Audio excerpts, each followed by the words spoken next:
السلام علیکم، میں آپ کی جماعت ہفتم کی ٹیچر ہوں۔ جیسا کہ الحمدللہ ہمارا مقات اول مکمل ہو چکا ہے اور ہم اپنا مقات دوم شروع کرنے جا رہے ہیں اور ہم اپنا یہ تمام کام کاپی میں انشاءاللہ شروع کریں گے۔ نظم طلبہ، یہ آپ کے مقات دوم کی فہرست ہے جو آپ کو اس اسکول کی کاپی کے فرسٹ پیج پر آپ کو اتارنی ہوگی۔ اللہ من الشیطان الرجیم، بسم اللہ الرحمن الرحیم۔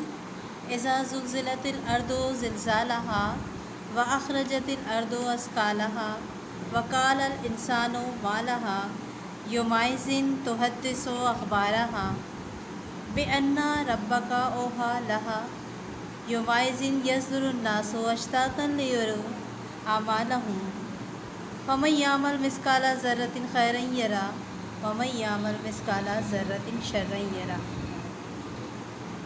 اب میں آپ کو اس کا ترجمہ بتانے لگی ہوں۔ بسم اللہ الرحمن الرحیم۔ اللہ کے نام سے شروع جو بڑا مہربان اور نہایت رحم والا ہے۔ جب تھر تھرانے لگی زمین پوری شدت سے اور باہر پھینک دے گی زمین اپنے بوجھوں یعنی دفینوں کو، اور انسان حیران ہو کر کہے گا کہ اسے کیا ہو گیا، اس روز وہ بیان کر دے گی اپنے سارے حالات، کیونکہ آپ کے رب نے اسے یوں ہی حکم بھیجا ہے۔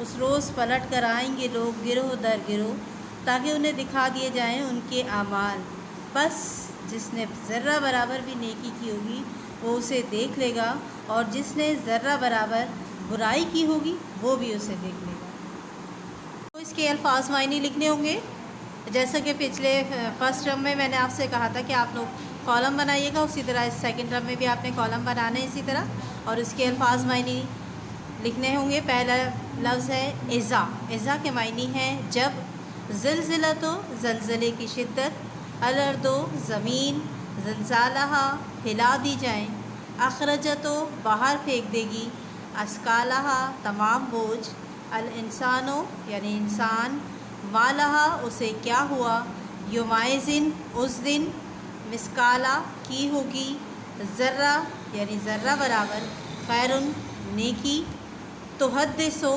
بیان کر دے گی، اخبارہا یعنی خبریں، ربوں کا رب کا، اوہا حکم ہوگا، یصدرن آئیں گے، ناس لوگ، اشتاتن متفرق، لیرو تاکہ ان کے، اعمالہم اعمال، فمن پس جو کوئی، یعمل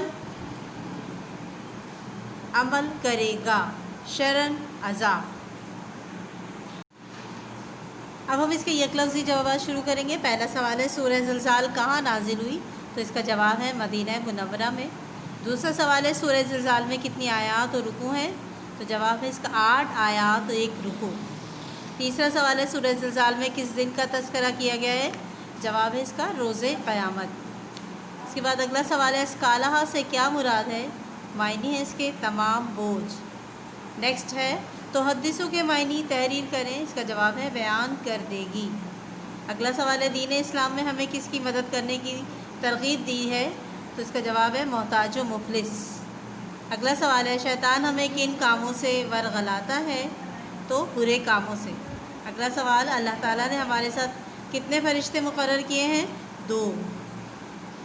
پیارے بچوں، میں نے آپ لوگوں کو ابھی کتاب میں سے اس کا ترجمہ بتایا تھا، وہی ترجمہ پہلے آپ لکھیے گا ہیڈنگ ڈال کے، پھر اس کے بعد کتاب میں سے کر لیں گے تو اس کے بعد آپ نے تعارف یا شان نزول کی ہیڈنگ ڈال کے اس کا تعارف لکھنا ہے۔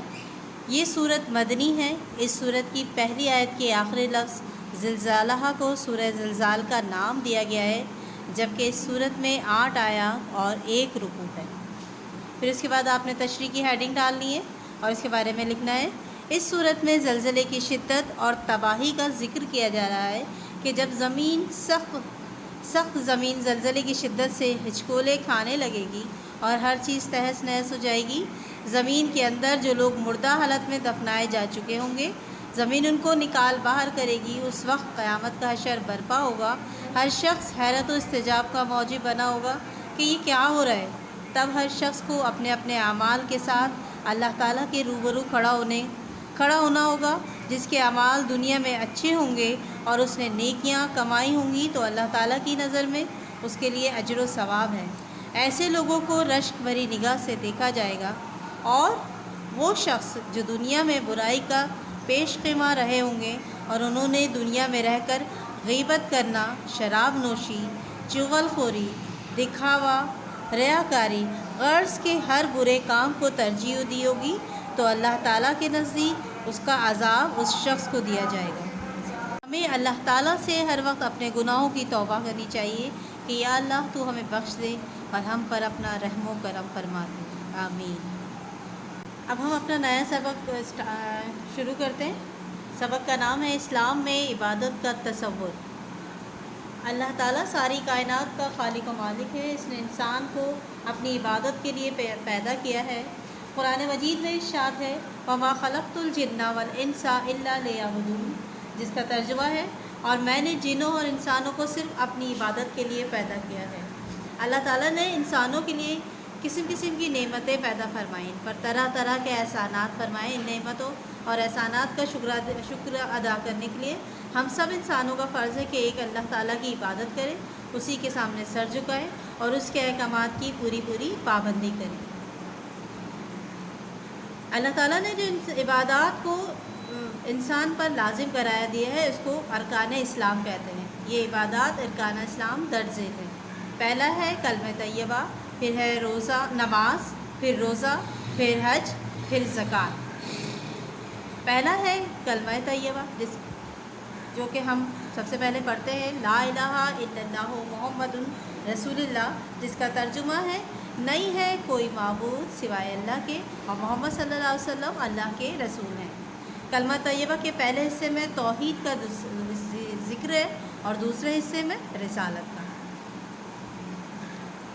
اسی ذکر سے ہی ایک سچا مسلمان اللہ تعالیٰ کا قرب حاصل کرتا ہے اور اس کا مقرب بندہ بن جاتا ہے۔ اس کے بعد ہمارے آتی ہے نماز، جس کے معنی ہے دعا اور رحمت۔ ایمان کے بعد سب سے محبوب اور پسندیدہ عمل اللہ تعالیٰ کے نزدیک نماز ہے۔ ہر مسلمان مرد عورت پر نماز دن رات میں 5 مرتبہ فرض ہے۔